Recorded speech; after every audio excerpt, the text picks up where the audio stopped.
Χαροπάτα δυο σου χέρια να χτυπάς. Χαροπάτα δυο σου χέρια να χτυπάς. Μια και είμαι γοραπάς, εσύ μόνο θα κοιτάς. Χαροπάτα δυο σου χέρια να χτυπάς. Τι αρχίζει από τα και τελειώνει σε όζι τους. Ο τους ρε καραγκιόζι. Όση δόση τρέλας έχω, τόση δόση δίνω. Τόση δόση δίνω που έχω τόσες ρήμες φτύνω. Σου είχα πει αυτό και εκείνο, σου είπα το και το. Σ' αφήνω γιατί έχεις καθεί από τον το και το. Δεν υπάρχει. Είμαι πρωταθλητής όπως ο Κάχης και Χεσβίλη. Όλοι μου λένε ο Πούστης τα μπαστίλη. Αδιάβαστους, είμαι ο τιτάνας τους. Ο εραστής της μάνας τους, ο μέγιστάρας τους. Έκανες το ματικό στον Νικόλα, γι' αυτό ξεκόλα.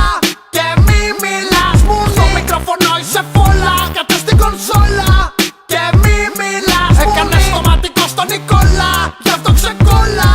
Και μη μιλάς μου, στο μικρόφωνο είσαι φόλα. Κάτε στην κονσόλα και μη μιλάς μου. Πουλάω τρέλα για καφρά, νεφρά για χαρτζηλίκι. Προστασία σου αλλιώς τα βατζιλίκι. Παπα φρίκι, το γύρισαν όλοι στο ποστριλίκι. Μαμά ο κακός μπαίγωνε με τον τζαλίκι. Καραγκιόζιλίκι, εδώ που μπήκες πρεζουλίκι. Κύρνα πίσω φλόρες στο παλιό καλό σου ρεζιλίκι. Ποζιλίκι, στο φακό με καμιά καρκ***α. Και στα παρασκήνια τσιμπούκια στο Νικόλα. Τόσες ξέρεις τι σημαίνει πάλι.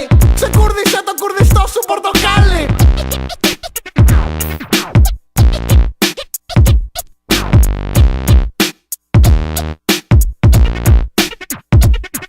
Έκανες το ματικό στον Νικόλα, γι' αυτό ξεκόλα. Και μη μιλάς μου, στο μικρόφωνο είσαι φόλα. Κάτε στην κονσόλα και μη μιλάς μου. Έκανες το ματικό στον Νικόλα, γι' αυτό ξεκόλα. Και μη μιλάς μου, στο μικρόφωνο είσαι φόλα. Κάτε στην κονσόλα και μη μιλάς μου. Κάτι να πεις, καλώς ήρθες στο μαγαζί μας.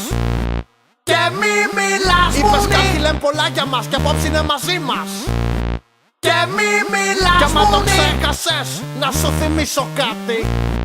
Και μη μιλάς. Έφαγες πακέτο όταν μου ζήτησες να κάνουμε κομμάτι. Και μη μιλάς μου. Production.